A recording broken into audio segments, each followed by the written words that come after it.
An Allied airstrike on Baghdad causes more casualties and more controversy about Iraqi civilians caught in the crossfire of the Persian Gulf War. I'm Cheryl Atkinson. I'm Lou Waters. Hello. Iraqi officials call it, quote, a well-planned crime. They say Allied warplanes blasted a bomb shelter in Baghdad, killing about 500 civilians. But Allied officials say the shelter had been turned into a legitimate military target, and if civilians are dead, it is Saddam Hussein's fault. More on that attack and other war developments from CNN's Earl Casey. On day 28 of Operation Desert Storm, Allied military officials defend an overnight air raid on a bunker in Baghdad. Iraqi authorities maintain the site was a civilian bomb shelter. They say hundreds of people, most of them women and children, died in the attack. A U.S. military briefer, Brigadier General Richard Neal, disputes Iraq's assertion that the target was a strictly civilian site. I'm here to tell you that it was a military bunker. It was a command and control facility. It's one of many that has been used by the Iraqi government throughout this operation. We have been systematically attacking these bunkers since the beginning of the campaign.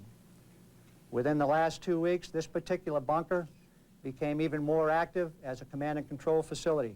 Neal rejects suggestions this airstrike represents a mistake or a failure of Allied intelligence. Well, from a military point of view, nothing went wrong. The target was struck as designated. From a personal point of view, I'm outraged that civilians might have been placed in harm's way. Pentagon reaction to pictures coming out of Baghdad. First, everything that we're seeing relative to this facility is coming out of a controlled press in Baghdad. So we don't know what all the facts are. We don't have a free press there asking hard questions like you all do here. We didn't know that there were people in there. I think I heard on TV earlier today they were going in there every night, but that was strictly hearsay. They could have been put in there last night. We simply don't know. Coalition authorities across the board are expressing sadness over the apparent loss of civilian life in Baghdad. Some are suggesting Saddam Hussein may have deliberately sacrificed Iraqi citizens and set up the allies for propaganda purposes. A Saudi military spokesman addresses that possibility. If the governor of Iraq put civilians in it for propaganda purposes, then he will be the one who killed his people. In the meantime, Germany's foreign minister reports Syria is ready to recognize Israel's right to exist in a post-war Middle East. Hans-Dietrich Genscher indicates he got this word following talks in Damascus. There's been no official statement from Syria. The official Israeli response, very wary. We must address that with some caution, you know, because this is something we would like to hear from the Syrians. We never have heard it from the Syrians. We always hear that kind of things from foreign statesmen. Earl Casey, CNN reporting. ITN's Brent Sadler was among the international journalists permitted to inspect the bomb site in Baghdad. For the first time since the start of the war, the journalists there were told they could file their reports without censorship. Here's Brent Sadler's report. The Amaria bomb shelter was crowded with Iraqis taking refuge from the nightly bombing of Baghdad. The purpose-built structure took 2 direct hits. The first on the exit door, and the second 10 minutes later, smashed through 10 feet of reinforced concrete, exploding in the bunker below. Civil defense units have been dragging out victims all morning. Iraq has been continually protesting high numbers of civilian casualties by the Allied bombing. A grotesque procession of incinerated people being brought to the surface at this one location was powerful supporting evidence of that. Iraq is already using these harrowing scenes of human agony as a means to attack the Allied coalition for killing civilians. But could it have been a mistake? No, it cannot be a mistake because they hit the door first and then they hit the actual shelter second to make sure that nobody goes out alive. Since the war began, Allied commanders have repeatedly denied that residential areas were deliberately targeted. But this carnage inside a shelter undeniably used by civilians and hit twice may require a detailed explanation from the Allies. Estimates of how many people were sheltering here vary widely. from 500 to 1,000.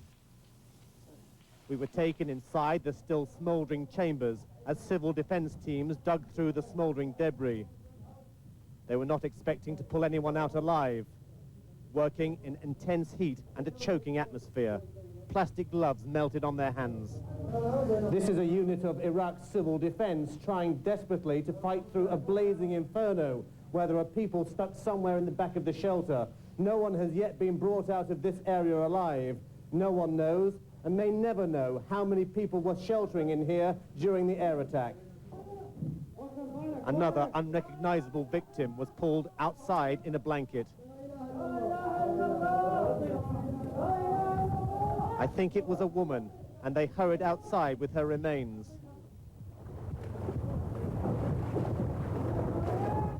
Distraught people watched as their friends or relatives came out. No one has survived this, and several hundred victims remain trapped inside what should have been a place of safety. Brent Sadler, ITN, Baghdad. The White House insists the ill-fated Baghdad bunker was linked to Saddam Hussein's war machine. With more on that, we're joined now by CNN senior White House correspondent Charles Bierbauer. Charles. Here's the difficulty, Lou, of a war that is seen through two different prisms. To the Iraqi officials, this was a bomb shelter. To U.S. officials, it was a command bunker. White House spokesman Marlin Fitzwater says the loss of lives is a truly tragic consequence of war. The U.S. is not disputing the fact that it attacked this target in Baghdad, but U.S. officials say it decidedly was not a civilian target. The bunker that was attacked last night was a military target, a command and control center that fed instructions directly to the Iraqi war machine, painted and camouflaged to avoid detection, and well documented as a military target. We have been systematically attacking these targets since the war began. We don't know why civilians were at this location, but we do know that Saddam Hussein does not share our value in the sanctity of life. According to Fitzwater, the command center has been on the U.S. target list for some time. What was not known was that there would be a large number of civilians there. Officials at the White House are frankly concerned about a propaganda advantage that might accrue to Saddam Hussein from having pictures of civilian casualties come out of Iraq. Some of those shown earlier in the week from Basra, which was also under heavy bombing, elicited that response here at the White House. But today's pictures are even more grim. And certainly there is a concern, and hence the coordinated effort here at the White House, at the State Department, and the Pentagon to make this strong denial and hurl the accusation back at Baghdad. Lou? Charles, is the White House confident that it has been able to get on top of this propaganda? Well, they would like to think that they've gotten on top of it. It was sort of like a live grenade rolling into your foxhole that you pick up and throw back as quickly as possible. The litany of charges against Saddam Hussein was recited here and by the Defense Secretary, Mr. Cheney, at a speech today, noting that it is Saddam Hussein who sets off Scud missiles at civilian targets in Israel and in Saudi Arabia, and that the civilian toll in Kuwait has yet to be counted. But in all probability, there is going to be some negatives for both sides as a result of this particular incident. Lou? All right, Charles Bierbauer at the White House. When we come back, we're going to go live to the United Nations, where the Security Council is meeting behind closed doors to consider the Gulf War.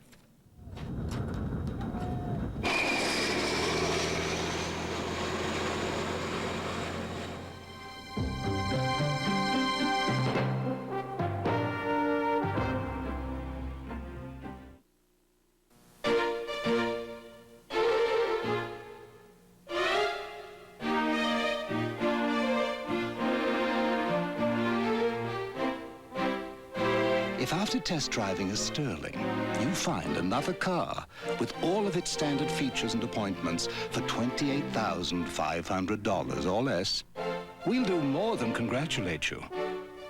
We'll buy it for you. There goes my stomach again. But I've had it up to here with this antacid taste. Then get great flavor up to here with the rich, fruity taste of extra-strength Maalox Plus Cherry Cream. Up to here with the fresh minty taste of mint cream. And up to here with the zesty lemon taste of lemon Swiss cream. The strongest antacid tastes the best too. Extra strength Maalox Plus. Strong relief for all your Maalox moments. Maalox, you're the best. Okay, say you're a countertop and you've got yourself a set-in blueberry stain there from breakfast. Which would you rather be cleaned with? This harsh powder that can scratch you, or soft scrub cleanser with Clorox bleach, which lifts out tough stains without harsh scratching? So, what's it gonna be? Scratchy powder or soft scrub with Clorox bleach? Oh, wise choice. Soft scrub with bleach. Preferred by countertops everywhere. We're about to prove a simple point. On the left, a steak wrapped in saran wrap. On the right, both Reynolds and Glad wraps. Now, knowing a tiger won't eat what a tiger can't smell, which one do you think holds in odor and freshness better? Saran wrap. Tonight, Allied military calls it a command center. Iraq calls it civilian murder. Is media exposure playing into Saddam Hussein's propaganda campaign? In CNN's Crossfire, 7:30 Eastern tonight.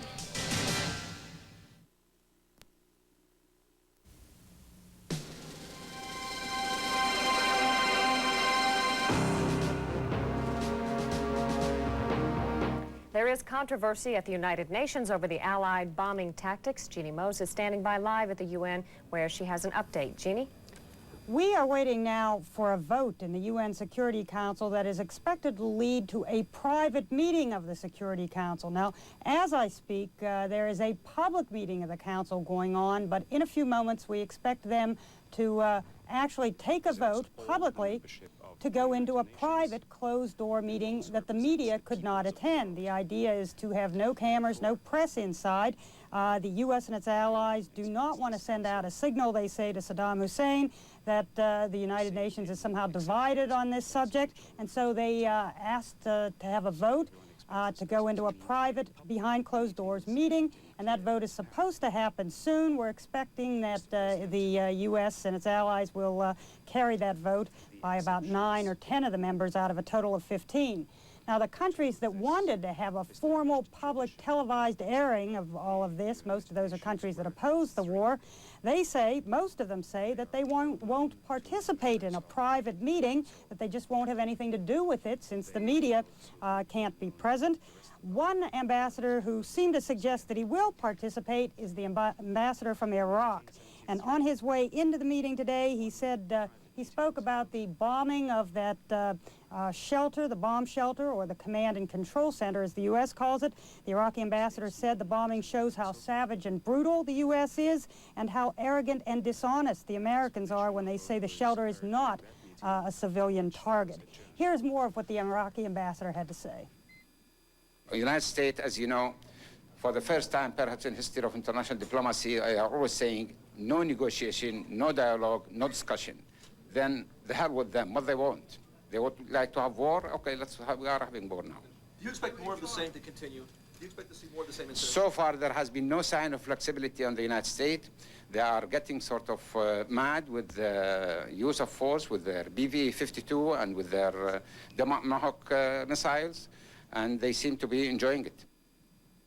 Now, the bombing of this civilian shelter or this command and control center, whatever you want to call it, has been the main topic of discussion here at the UN today. The Secretary General released a statement saying he was dismayed by the magnitude of the casualties and deploring the loss of civilian life.